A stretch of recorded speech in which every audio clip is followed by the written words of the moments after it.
You want me to stand up there with you? Oh, you can.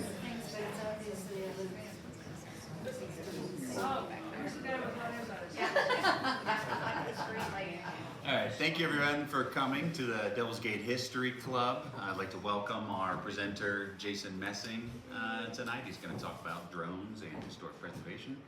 Jason has been an architect for over 20 years, focusing on historic preservation over the last 5 years, most recently.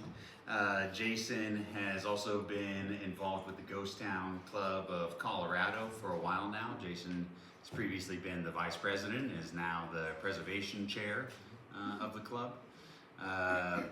Last but not least, and most important to a lot of us, is Jason and his wife Angela are the new owners of the Neisel and Anderson grocery store here in downtown Colorado. So, or downtown Georgetown, downtown Colorado. This is downtown. You know, this would have been downtown Colorado at one point historically. So, you know, welcome to both of you, of course, and yeah, looking forward to your presentation tonight. And on your way out, I think we have a donation bucket in the back. So if you feel inclined, put in a small donation to help support our history club. Thank you. Thanks, John.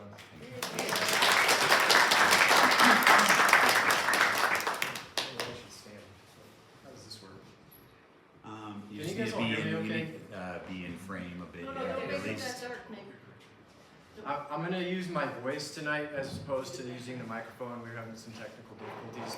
Can you hear me in the back, Smokey? Oh, yeah. All right, perfect. I'll keep it like this. Nick, we need the light on so the camera can pick up things. Not that one. Jason Mountain No, this Over here? Okay. the one we had up. right there. Oh, you're trying to get me in the camera. Yeah. Got it. So stay a little bit So over can more. I just like... No. half A little more. I don't want to block them. You're not black. That's perfect. There. Perfect. Perfect. All right. Just in this. All right. In this. Places everywhere. You may walk around. Well, I just want to also say thank you all for having me. It's a pleasure to be here and give this talk.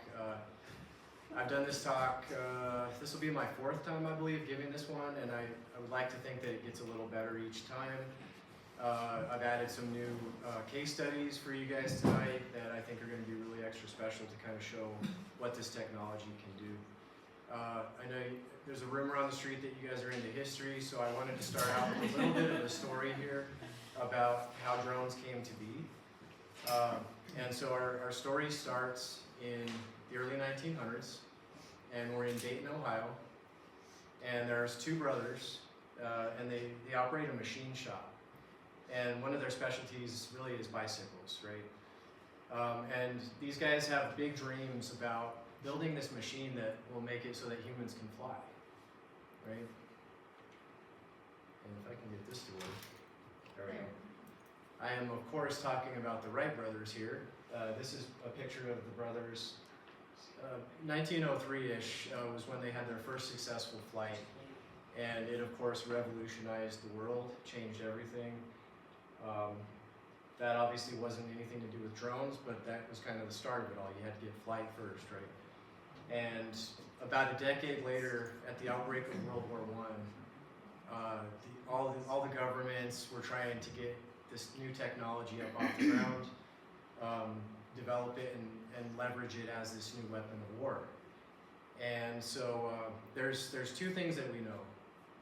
Drones were developed during World War I by some of the big governments to use as target practice for both ground troops and for aerial planes like the dogfighters, because it's cheaper to shoot at something that doesn't have a human in it. And then this next photo you can see here, this actually is a drone. So the first drones were about as big as the first airplanes. And there was another gentleman that was in the aeronautic field that Charles Kettering, this was named after him, it's called a Kettering bug. And the entire purpose of this was they would attach like a torpedo or a missile to it, and they would fly it from a radio-controlled device. It could go up to 75 miles from the device, and then they would just fly it into targets. So kind of like a guided missile of that day. In 1917? Exactly. So it was towards the end of the war. The Civil War, or excuse me, the First World War was basically from 1914 to 1918, so the technology was still being developed quite rapidly actually during the war. And the Wright brothers were actually part of this project, by the way. I thought that was kind of cool. And then drones as we know them today, like I have a couple examples here. These are my drones. These didn't really start coming about until, say, the late 1990s or the early 2000s. A lot of that had to do with computer chip technology getting smaller and lighter. Because you know, you go from something that's a full-size plane to something like this. There's a lot of technology packed into these things, and there's some really great features that I'll talk about tonight. So that's kind of the general history to kind of get everybody warmed up. And so yeah, I want to say one more thing too about just kind of how I got to where I am with drones. So as John mentioned, I am a historic preservation architect, and I've always been interested in technology. And so drones for me started about 5 years ago as a hobby. I was doing a lot of stuff with the Ghost Town Club of Colorado, doing videos and photos for them. I was actually managing their website, and a lot of my content is actually still on the site today. So it started out really as like a fun thing for me. And then when I started learning that I could actually use a drone to integrate into my architectural workflow, I thought that's pretty cool. And I wanted to learn more about it, and of course I had to go get certified so that I could do professional work with this. So I've been certified for about 3 years now. And so there's a lot of really cool stuff that I've done, and that's really what I'm here to tell you guys about tonight. The other thing is when I first did this program, I was getting a lot of questions about how I got into flying drones. You know, what are the rules and regulations? How much do they cost? You name it. And so the first part of my program tonight is to kind of talk about that. So if anybody's in the audience wants to get a drone and you've got all these questions, I'm hoping I can answer some of those for you tonight, and then I can show you in the second part some of the great stuff that you can do with a drone. So that being said, I kind of just talked about this a little bit. Some of the questions that I've gotten are, you know, what's a drone? What are some of the features and capabilities? Who regulates them, and what are some of the categories of use? Basic rules to know about, and then the really fun one, which is understanding the air above us, because the ground doesn't translate up, right? You have property lines on property.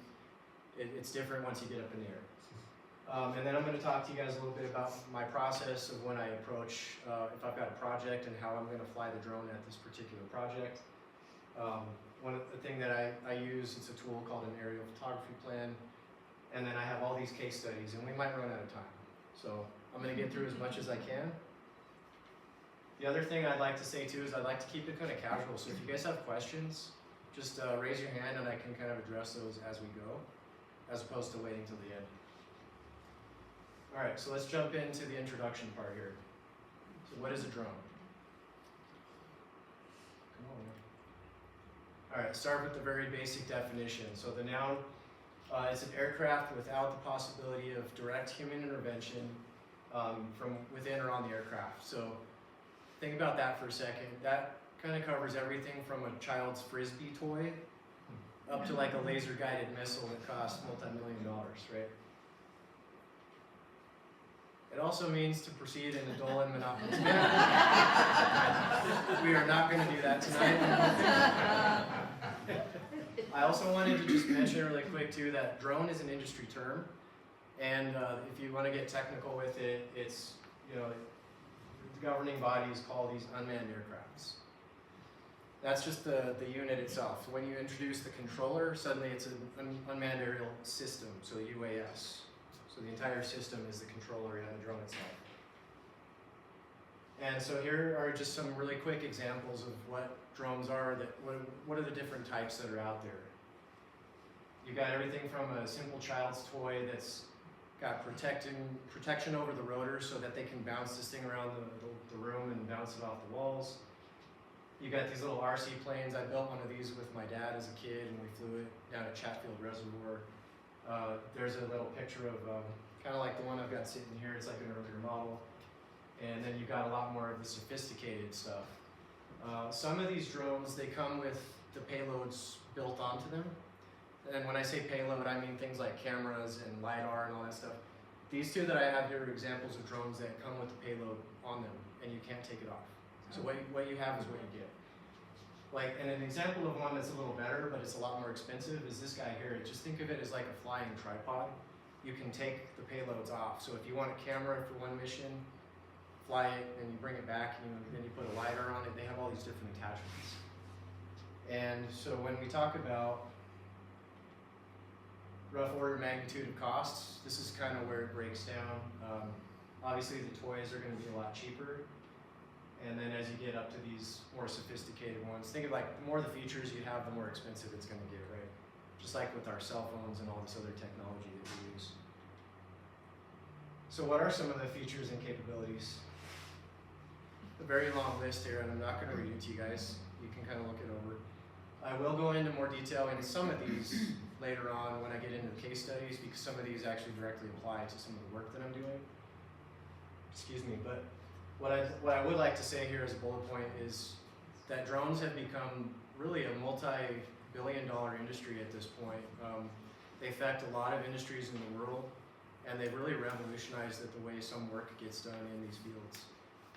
So it's pretty cool. And so, okay, so who regulates drones? In the US, the FAA, that stands for the Federal Aviation Administration. They're the overarching governing body for all the regulations that are developed. What I will say is that it can be further developed or regulated within a city or a county and certain municipalities. So this is where you want to start, but you always want to do a lot of research in wherever you're going to be flying and make sure that there's not a more stringent restriction on something, because you might be like, oh, well, FAA says I can do it. But Denver might say, well, you can't fly a drone in town right now because X, Y, Z, right? So research is kind of your best friend. Oh, there's a note right there. Okay, so when it comes to categories of use, there's more than what I've listed up here. I've simplified this for my talk because these are the two that really apply to me and what I was doing. When you go buy a drone off the shelf today, if you're getting a smaller one like this, it's more of like a hobbyist, and you're just flying it for fun. What does that mean? You're flying it, and you're flying it over and you're looking at stuff, or you're taking pictures that you want to post on your Instagram feed, right? That's for fun. That's recreation. As soon as, let's say, somebody notices your Instagram account and they say, you know, you take some really great photographs, I'd like to buy a couple of those. Now you're going into that commercial realm, and you probably want to consider getting that Part 107 certification. So what that means is anybody that's making money, even if you're flying for like a nonprofit. So when I was doing my work for the Ghost Town Club of Colorado, that's a nonprofit organization, but I was providing them stuff that you can think of it as like, it's like a marketing thing that you're giving stuff that promotes their organization. So that falls under it as well. And then of course you've got public safety and law enforcement, gas, electric, those kind of things. And so I'm going to talk a little bit more about the Part 107 certification here in a minute.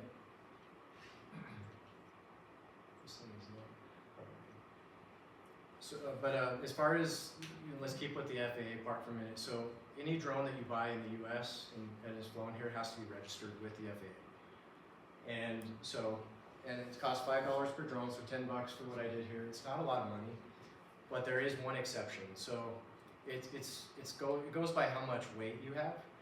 And so this particular company here, they've developed a drone that I'm holding in my hand here that actually weighs less than 250 grams, which is the limit there. And if you don't fly this for professional use, you actually don't have to register this drone. But then again, there's only so much you can do with it too, right? So if you're just having fun, that's great. But some of the other things here, so you have to be 13 years of age or older to register the drone. If you're not old enough, you can actually have a guardian or parent register it for you. This can all be done on the FAA's website. And pick this up one more time here. So the registration number has to be put on your drone and your controller both in some fashion or another. I use a fancy little label printer for mine. You can use a magic marker. It doesn't matter as long as the code is on there. And if somebody comes up to you during your flight and they ask for your drone, they want to be able to see that number. And then you also have to carry your proof of registration. So even if you're flying only recreational, they they do have a test that you can take, and it's called a SMART test, SMART. I forget what it stands for, but it's free, and you can take it as many times as you have to pass it. Because the idea is that they really just want you to have the knowledge of some of these things. And by the way, there's a lot of overlap between the rules for recreational and for Part 107. Part 107 obviously gets a little bit more stringent, but excuse me. So here are some of those regulations here as well. We could do an entire class just on all of it. This is just a snippet. These are some of the things that are like drilled into my brain at this point because I pick up my drone and I'm like, I know I can't fly more than 400 feet up above the ground. I know I can't get near clouds. I know I always need to be able to see my drone at all times. If I can't see my drone at all times, I can have a friend or two and they can be what's called a visual observer and they can be on a walkie-talkie. Let's say I'm in a football field and the other guy's on the other end and he's over there with his walkie-talkie and he's telling me like, okay, Jason, don't fly that way because you're gonna hit something, you know. That's how that can work. So you can get around some of these things.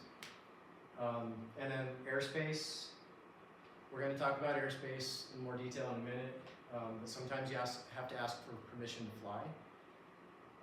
And as part of being a remote pilot is knowing when you need to ask that permission. Maximum speed of 100. This little guy right here probably does like 25 mile an hour tops. I can maybe get 35 or 40 on this one. So you have to have a really powerful drone to even get close to that. And then don't fly over people for extended periods of time. If you're at like a concert and you have a waiver to be able to fly there, you're gonna have to have special permission to do that. And then the last one that is on there is kind of interesting. So civil twilight and night operations. So civil twilight is defined as the half an hour, let me say this right, half an hour after sunset, excuse me, before half an hour before sunrise and the half an hour before sunset. So there's that little segment of time where the sun's coming up and it's coming down, but there's like a diffused light, but it's still pretty dark. So for instance, this drone here has a light beacon built into it, so you can turn that on and off. That has to be on if you're flying during those times. This one does not have a built-in light, but you can get light attachments for them if you want to fly in those times. All right, so understanding the U.S. national airspace. So like I was mentioning before, the property lines of your house, for instance, they do not translate up into the air. I get a question all the time about, so you can just fly a drone right over my house? Really? And the answer is yes, you can. The other question that other people should be asking is, should I? And why is the reason that I need to fly over this person's house? And I personally, I guess my own mantra with this is just communication is your best friend. You know, if you have to fly over somebody's property for something, go knock on their door, ask permission, say, hey, I'm flying my drone today. I need to be over here because X, Y, Z. That way they're not coming out their house with a shotgun and trying to shoot your drone out of the sky. This is to me it's a simple diagram because I understand all the stuff here, but you're probably looking at it like, what the heck is this? These little like cylinders and upside down wedding cakes, I like to call them. These are representative of the different types of airports. So when you go through your FAA training, they're going to teach you how to read what's called an aeronautical chart. I'm going to show you an example of one of those in a second. And those will identify for you where the airports are and what class of airspace that they operate in. And you can think of like this big one here is like an international airport, like DIA. They have a lot of air traffic coming in. The idea is that, you know, this is a little bit skewed, but you have planes taking off at a high volume and they're kind of going up at a trajectory, right? So that's why this is a much larger volume than like the Class C or the Class D because they just don't have as much air traffic coming through. There's also non-towered airports, and then you also do actually have airports sometimes that happen in Class G. As a Part 107 pilot, most of the time you're going to be operating in Class G airspace. And so even if you're not in an airport area, you might sometimes need to ask for permission. So it's your job as a pilot to know that stuff. But you do have some tools that you can use to find out what space you're in. That's a lot of stuff on that screen, isn't it? Yeah. That is an aeronautical chart. So these used to be printed and they would get issued every 6 months, which is kind of a nightmare. These days, everything is online. There's a couple websites there that I like to use, and this is usually my first place that I look if I'm gonna go to a new area and fly. What you might recognize here is this is Aspen, Colorado, right here. I know by looking at this blue circle that Aspen has an airport, and it is Class D airspace. And this tells me that it's Class D airspace up to 103 feet off the ground. And so if I'm in Aspen and I want to fly, I have to get permission from this airport. And this also tells you some other cool things, like there's some hang glider things that happen in here. These are designated zones that there might be some activity. So you don't have to get permission for any of that. It's more of just like you need to know, like there might be some gliders in the air that you might have to dodge and you don't want to create a collision. You also see a lot of topography here. You see some other numbers. Some of these things tell you what the highest obstruction in the quadrant is. So these squares, we call them quadrants. So if you were going to fly in this area, that tells you what the highest possible thing is that you would have to be above so you don't crash into something. So there's a lot of really great information on these. I'm not going to spend much more time on that. I want to show you another one. This one is really great. This is almost a one-stop shop, and this is hosted by the FAA directly. It's an app you can get for your phone, your iPad, any device that you can download apps for. And I want to show you just a couple quick examples of how this works. So this is a screenshot taken from my iPhone, which I use to access this. And this is just like Google Maps. So you can move this map around, you can pick a spot on it, just like I did here with that black dot. Because I was thinking this would be a great example. Like if you're in a really dense area like Denver, what are my restrictions, right? And whenever you click on a spot, all these things populate on the left side and they say, hey, these are the things that are happening in this area that you need to be aware of. Yellow, just like a traffic light, usually just means kind of a cautionary thing. Sometimes you'll see some red things here. Those are pretty much saying like you can't fly here. And if you have all green, that means you're good to go. Interestingly enough, these two yellow circles represent the stadiums. So you've got the football field and you've got course field. And one thing that a pilot has to know is that if there's a qualifying event going on, which means the stadium is filled with 30,000 people, you are not allowed to fly within 3-mile radius of any of those stadiums. But if there's no game going on, you can fly there, no problem. All right, let's look at another one here. So this is more of a real remote area.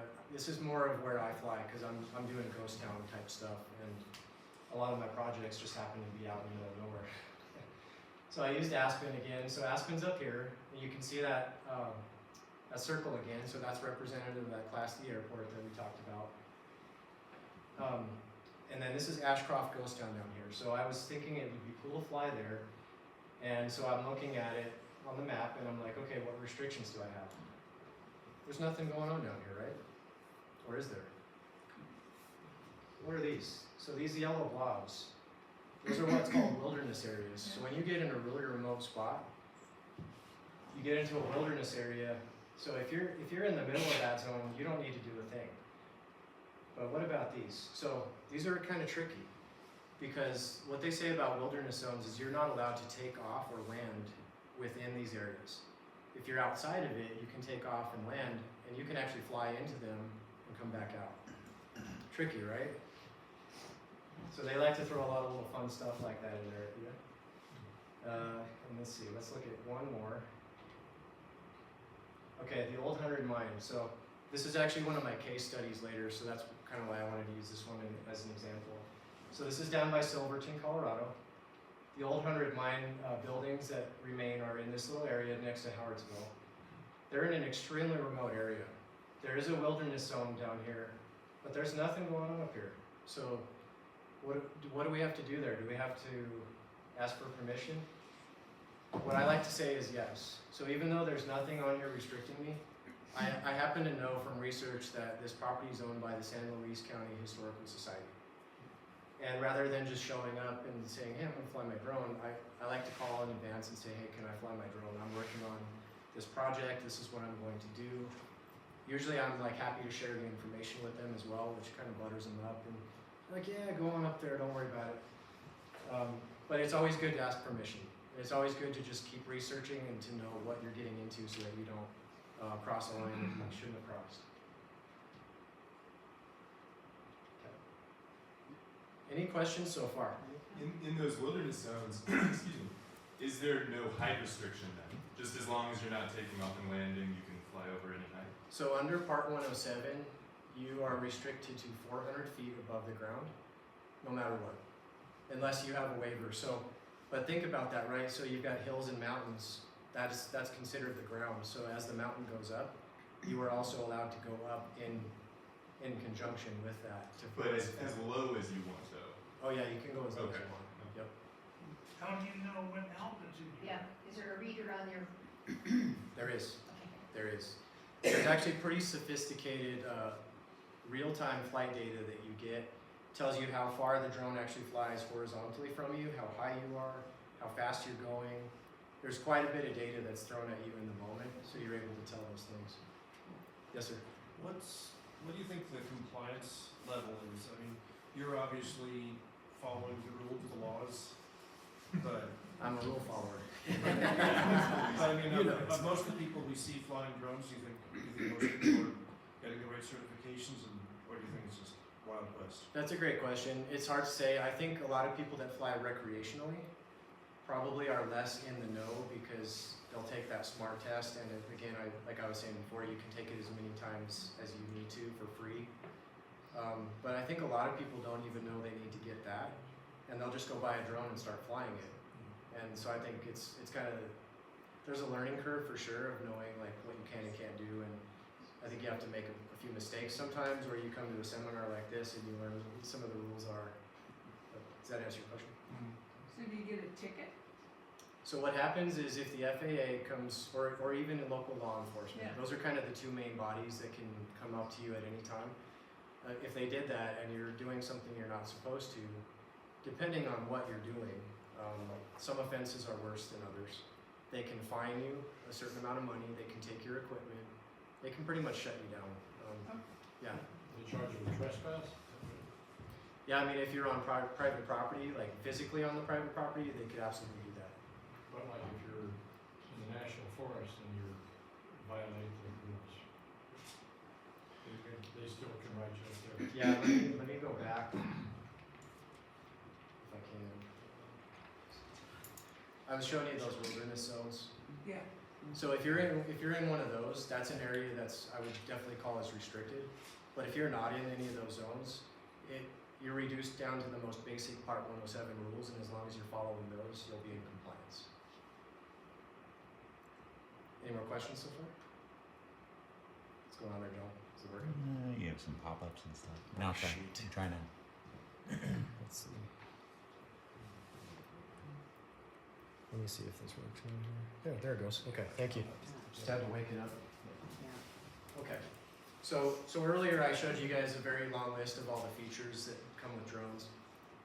And I mentioned that we would kind of touch on it again really quick here before we got into the preservation section. So in my opinion, with what I've run into so far, these are really a lot of the features that you end up using for a preservation type of flight mission. So I'm not going to go into these in great detail right now because the examples that I'm going to show you, I'm going to talk about those a little bit more, so just kind of keep those in your minds. And then I mentioned also that I wanted to just really quickly share with you guys my process of when I get a new project and I'm going to a site. So at the most basic, it's, okay, what is the site, what is the building? Usually that's given to you, or you just, sometimes I like to just go for fun and just pick a site. Either way, you want to establish a goal of what am I trying to get out of this? And that helps you determine what data do I need to collect.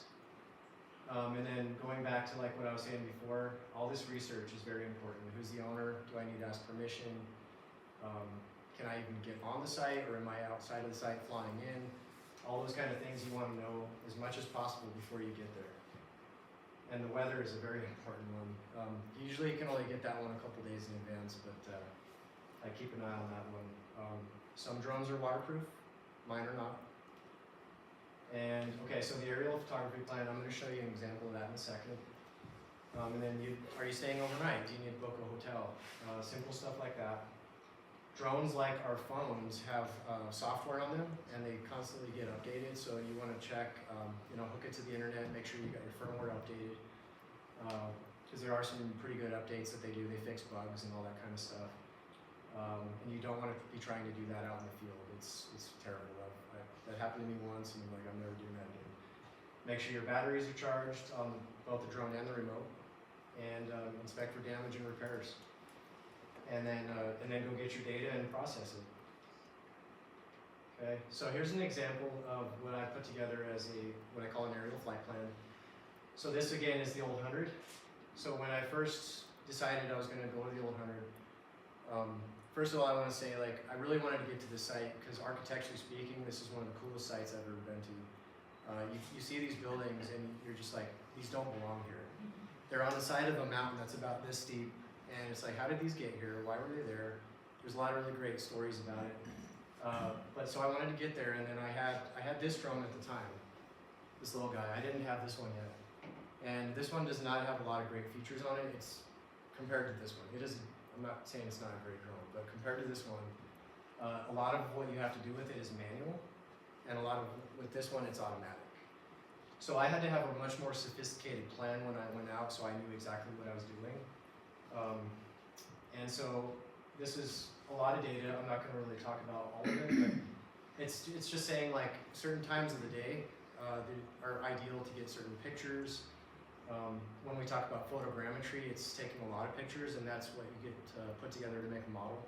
Those are best done on a cloudy day when it's overcast because you have more diffused light, versus if you're just trying to get like pictures or video and you want some really hard shadows.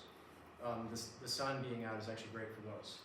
So I have a sun app on my phone that tells me where the sun's going to be at certain times on an exact day, and that helps me figure out, okay, what time do I want to get certain shots. And then I like to put just some kind of basic notes to remind me of certain things. And so what's happening here is, like, this is like a video that I wanted to get. So I wanted to get one coming in from the east, flying towards the buildings.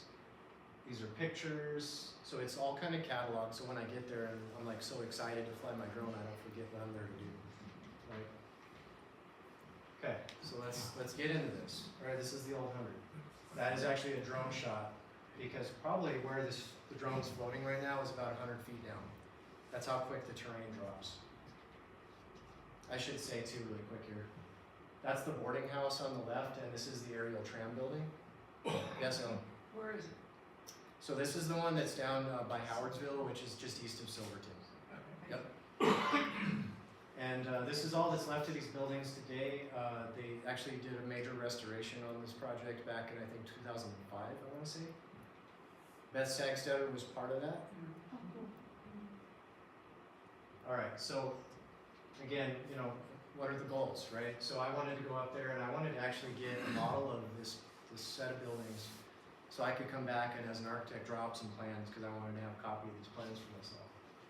And the 3D digital twin, that is essentially the model that gets created. I'm going to sit on the computer in a second and show you that. So what did I need to do that? Just photogrammetry is just a lot of photos. 3D spherical photos are kind of cool. Show you an example of that in a minute, and then just some video. And I did it again with the Mini 4 Pro. I always like to start with historic photos because this gives me a goal of what I'm shooting for. This is actually what the buildings looked like in 1904. It's kind of hard to see here, but you got your fancy Victorian dresses and guys dressed in suits with their top hats. This would have been a hell of an event to be at. Where did that get there? Look at that little walkway, that precarious little walkway right there. No handrails, no nothing. What was that, Nick? No, Oh, where okay. is the mine on the photo? There is a mine actually right back here, but what they call the level 7 mine was actually a little bit further up on Galena Mountain from here. They have a tram. Correct. Yep. It's just a beautiful site. Unbelievable that they were able to build this. They would never build that today. Okay, so I want to just share a couple quick photos. And what I want to say about this is photos are really great for telling stories. But when it comes to me bringing this back to my office and trying to do any sort of measurements or anything, they're worthless. I can't measure these buildings because there's no scale. But as the story goes, I can tell you guys that when I hiked to these buildings, that trail follows that line right there, snakes around, and there's about a 400-foot drop that you come down right here to get to those buildings. I'm still here today, so I didn't die, so thank God for that. Here's another great photo that shows you the kind of the steepness of the mountain, and you've got Silverton,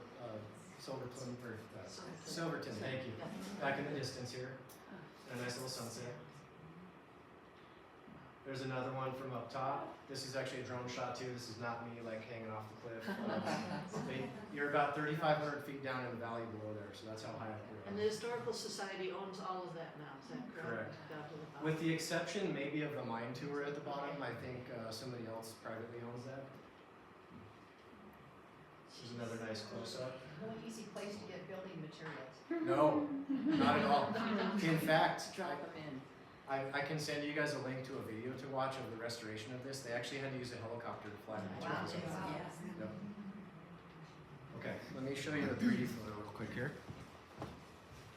Think of this as like a Google Maps street view. So what happens here is you position the drone in a place where you want this picture to happen, and you let it hover, and you hit snap the button to take the photo, and what it does is it takes a series of photos in place. It'll go look up, down, middle, and then it'll turn and do the same thing, and it'll take all these photos and it'll stitch them together to make this one 3D photo that I'm just about to spin around here. So the advantage that this has over a flat photo is that it's like you're there and you can spin around and look at all the context. I can even look straight down, look straight up, and it gets a little distorted, you know, but it's all there, and you can zoom in, you can zoom out. You can see it was starting to rain a little bit at that moment. So anyway, that's a 3D photo. Yeah, right? It's all very loose scree. Okay. So orthomosaic. Okay, this is a fun one. So think about this as, I'm going to use Google as another example here. The straight down satellite aerial photos that we all get from Google. So just think about like a drone in this instance is like your own personal satellite, but it's obviously closer to the ground, it's higher resolution, and you can build a very nice background image for what I would use for like a site plan to have some context and some very high resolution context. So the idea is, it's hard to see the numbers here, but each one of these squares would essentially be an individual photo that the drone goes to a position and it takes a photo, and then you use software of various kinds, probably Photoshop, there's some others out there too, that have algorithms that just stitch this together and you get one big map. So that's kind of useful to have for drawings. And there it is, all finished. You can see the And those are building. all individual photos that are just stitched. Correct, yeah, I think this one is about 40 photos to do. So that's a useful tool. Again, it's not really scalable. It's a nice photo, it's not scalable. Okay, so let's get into photogrammetry. This is the really fun stuff here. So what was interesting is I showed you guys my aerial flight plan, and I had a very different plan than what I actually ended up doing. I had never been to this site before, so I was making some assumptions on what I could do. And when I got there and I realized how tall these mountains were, I was not able to really fly that circle that I wanted to do. So I had to improvise, and I'm like, okay, what am I gonna do here? I know I need to get a lot of photos at different angles, different heights. And so what I ended up doing was, just like this graphic shows, I started here, and I flew very slowly, and the camera has a feature on it where you can auto-snap a photo every 2 seconds. So think about that, you know, you just got the drone cruising along, and it's taking pictures as you're going along. Your only job at that point is to fly the drone and make sure you don't crash. And it's doing the rest. So that was kind of cool. And so when I got all that done, I had 180 photos, which is actually not a lot. It's really not a lot in comparison to when I started using this one. I'm getting up into the thousands of photos. 180 photos. And in the software, it took 40 minutes to process this. I got this model. I'm going to show you this really quick here. So this uses a software called Polycam. I may not be able to show this with you. Let's see. Jason, where were you in proportion to the drone? So Were I you was below and I was watching? inside the boarding house, and every now and then I would come out on that little catwalk area Oh, just you so I were could see. inside, you were controlling it from inside. Yes. That's incredible. Yes. Yeah. I felt safest in the building. I would think Yeah. it'd be on the ground. It was terrifying to look down. Yeah. and it's, Yeah. you know. Okay, I apologize. This may or may not show, but I do have some other examples that I can show later of other stuff. This is a cool one though, so I was hoping it would work. But I'm It's intrigued still with the fact that it can knit together. I mean, that's gotta be fairly recent technology, 10 years? Well, so the concept of photogrammetry in general has been around for a very Yeah. long time, but as far as digital stitching Digital it together stitching, yeah, and how accurate it can do it, I think that's fairly recent. yeah. Yeah. I mean, it's kind of similar to the aerial photography that GIS systems have used. Right. Well, there are those 1936, 39 aerial photos the Forest Service did where I really have visions of, I always think of 5 o'clock Charlie on MASH, you know. The guy had to just be up there going like 1, 2, 3, 1, 2, 3, 1, 2, 3. Yeah. I wonder if they've knit all of those together at this point. I suspect so. But you can program the drone when you're doing this pattern Yes.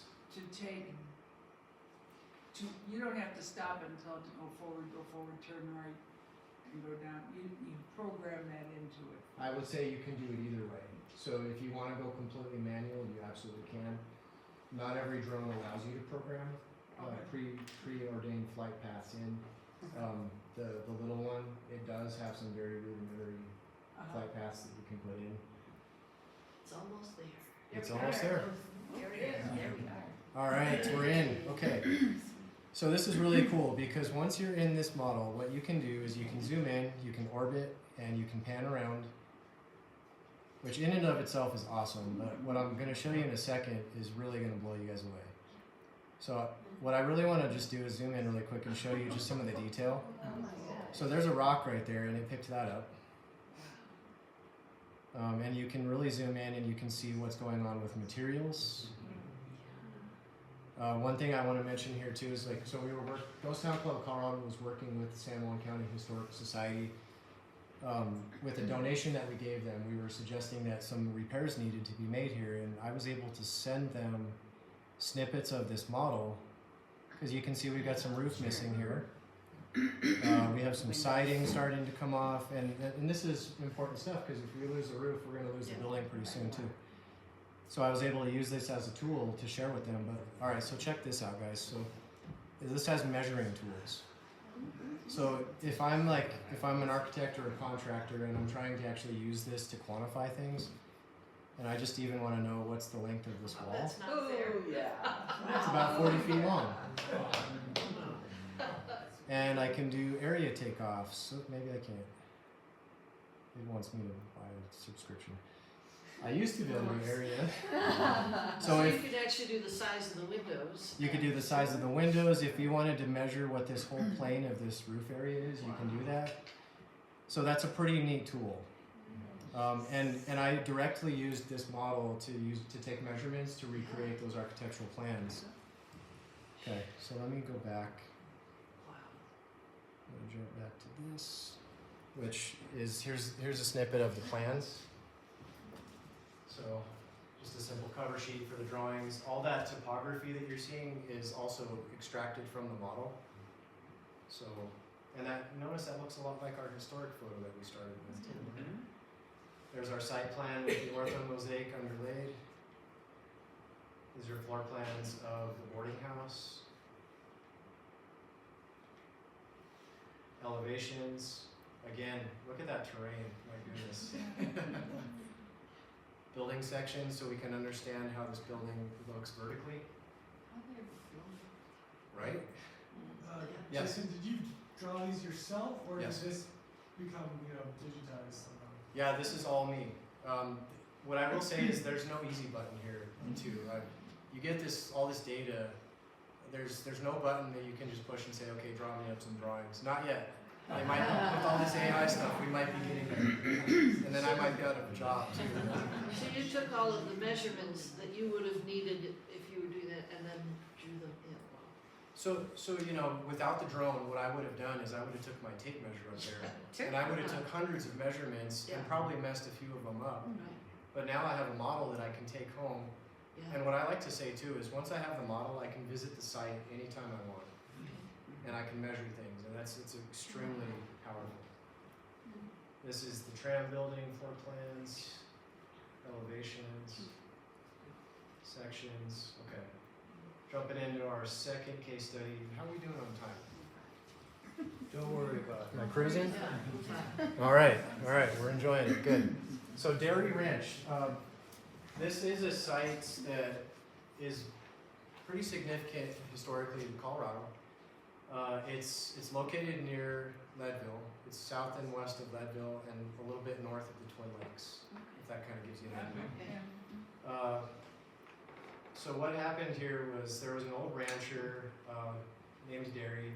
The original building is actually just the tower and that little chunk. In the later years, it became a mining camp, and then they built all these other little addition buildings here.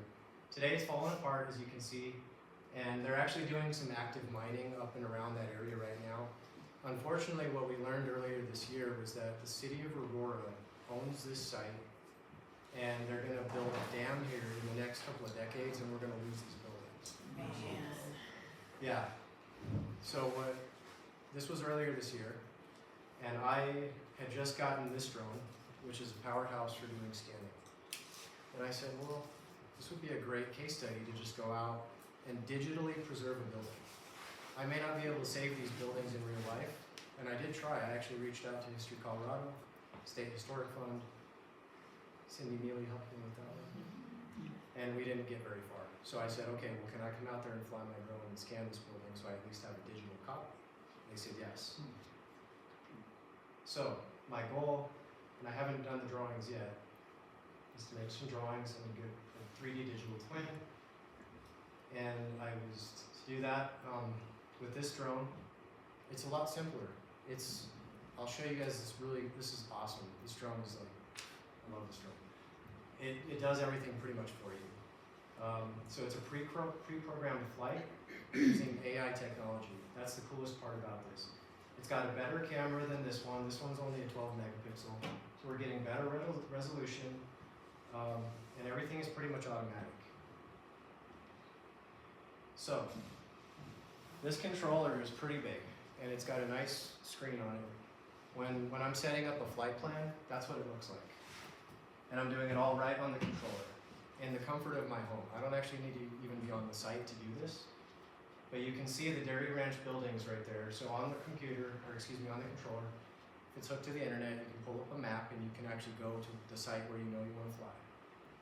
And you essentially end up doing at least one flight that covers the whole entire area. And it's called an area scan. And what that does is it picks up all the buildings, but there might be like a telephone pole or something here that you don't see. There might be like a windmill tower or something. It picks up all that stuff. And with the whole idea of it's going to create on the controller in real time a really rough point cloud, is the word I was looking for. A point cloud data model, so a 3D model right on your controller. In the olden days, you would have had to do this and then go home and process it on your computer and then come back. It does it all on the machine for you. Once this is done and it processes it, it usually takes about 10 or 15 minutes. And you have that rough model, you can then go to the next phase, which is what I really want to get is I want to get these buildings, right? I want to get in and I want to really get detail. So what you're seeing now is the three-dimensional model, and it is kind of fuzzy, but you can kind of make the buildings out there, right? And all I did was I put a few points on the map and I said, here's the area around the building that I want to capture.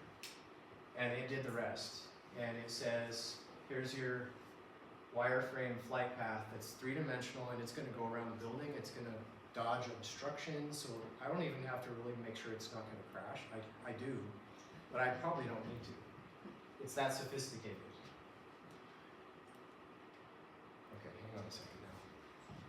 ourselves. I want to show you guys the model. So I mentioned that the old 100 was done in a software called Polycam. And this one is done with the software that actually comes with the drone. It's called DJI Terra, and it's a lot more sophisticated than Polycam. So this captured a lot of data outside of the area that I wanted. That's why you're seeing all this weird stuff. But as I zoom in, excuse me, you're starting to see the buildings here. I'm gonna turn it down this way. So there's that first cluster of buildings that I showed you guys.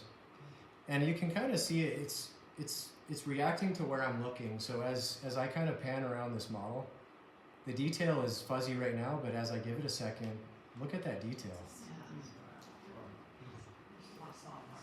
I can even go inside the building in some areas because it picks up some things. And I mean, you can see all the rubble on the floor. The drone's actually inside the building?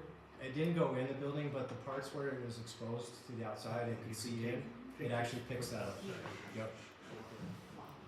It's incredible, isn't it? And like the other software, we have a little bit more sophisticated measuring tools in this one as well. So whereas in Polycam I could only get lengths and areas, this one allows me to do both of those. I can also do volumes. So if I wanted to know what the volume of this room was here, I can get that. I can also find out what the slope of a roof is. So if I just do 2 points that are in line with each other, right? That tells me I have a slope of 12.3 degrees. It even gives me a horizontal distance between those points. It gives me a straight line distance.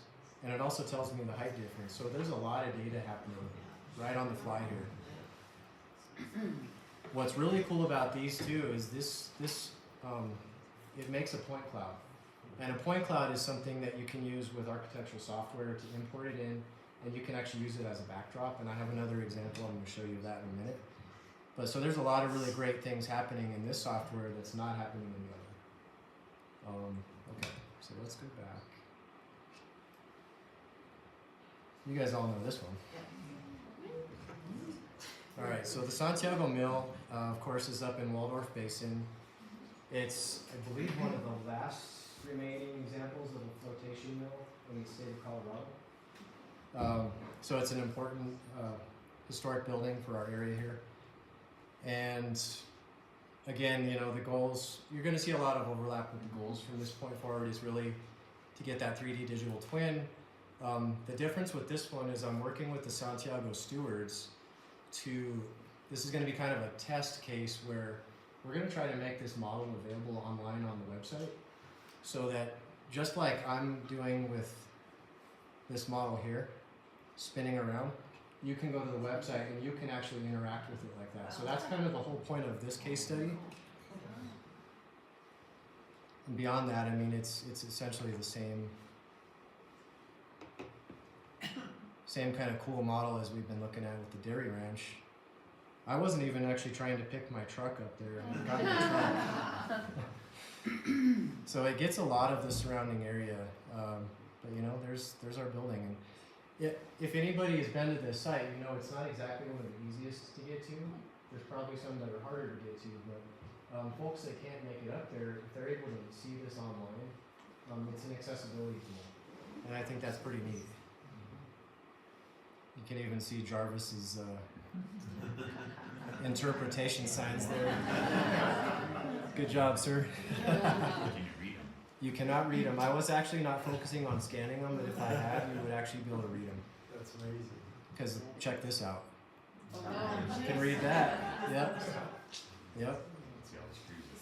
Yeah, you fixed that last year, didn't you?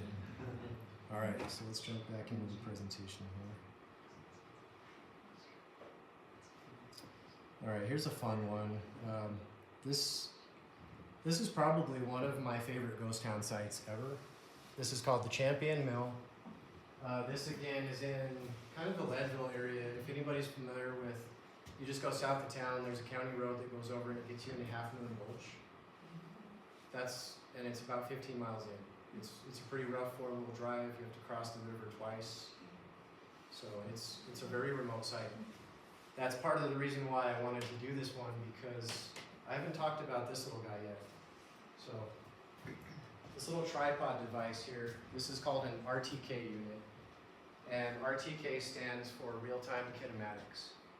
So if you want to, what's the easiest way to say it? It's kind of like having your own little like additional positioning element, like a GPS satellite on the ground. When you don't have internet, this is your best friend. So, you know, I just explained where this is located. There's absolutely no internet, no services, no anything. And the only saving grace I had was to have this little tripod set up so that I had my positioning. And there I am, standing out in front of the mill. There's my device, got all my equipment set up. And this was a really great spot to kind of sit back and see everything. As you can see, this is a very big building. It actually is about 100 feet tall from the very bottom to the very top, which is off the page. So that would also tie in then to, so you're getting the lat long, but are you also able to tie into something like a county system where you can see what sites you're on as you? Kind of like a Google Earth thing where you can plug stuff in. Google Earth, yeah, would do, yeah. Yeah, you probably could. I haven't actually discovered anything like that yet, but I'm hoping something exists out there. Yeah. Because the idea is like, yeah, I've actually scanned quite a few buildings now, and it would be really great to put them in sort of like an online archive or database and be able to see them all. So you're like free all of next summer.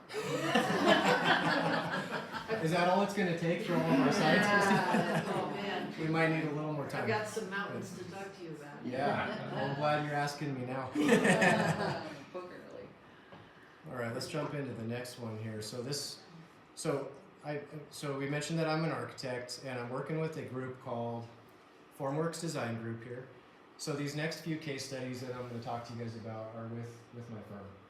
And there's some really unique things about each of these projects that I felt like it was worth highlighting, so I'm just going to kind of run through these really quick. This is a historic barn up in Erie, Colorado called the Schofield. It's actually a Schofield farm, but this is just one component. It's the big barn, we call it. Architecturally, what we were trying to do here is this is going to become an event space where they're going to have weddings and graduation ceremonies and all that kind of fun stuff. It's a pretty decently sized floor plate, and it's 2 stories above ground, and it's got a basement as well. The upper floor was going to be the main event space where all the people are going to sit in chairs and watch a screen, kind of like what we're doing tonight. And when you in architectural terms, when you get over a certain occupant load of people in the building or in the space, you have to have 2 exits. Okay. Right now, yeah, you can jump out the window, right? Right now, the way it's set up is there's a little tiny stair, and internal of the building in the southeast corner, which is over there, that's one exit. So we had to come up with a creative way to add another exit. And what we said we were going to do is, well, why don't we put a spiral stair inside this silo, and it'll be a really cool feature, a cool element that kind of plays back to the historic. So this was about when I first started at this firm. This was earlier this year, and nobody knew much about the silo. I said, well, how tall is this thing? I don't know. How thick are the walls? I don't know. Is it even a true square, or excuse me, a circle? I don't know. And most of these questions came from my structural engineer, of course, because he's going to put a stair in there, and he wants to know, like, is this thing stable enough, right? So the really great thing about this drone, in addition to being able to do a 3D model, you can actually also take measurements in real time. So this is on my controller. You're seeing a screenshot of my controller here. And I was able to pick 2 points, one at the bottom and one at the top.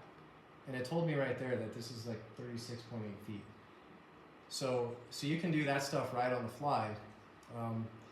And then I mentioned the point about, is this thing even a true circle? Well, I did measurements across this way and across this way.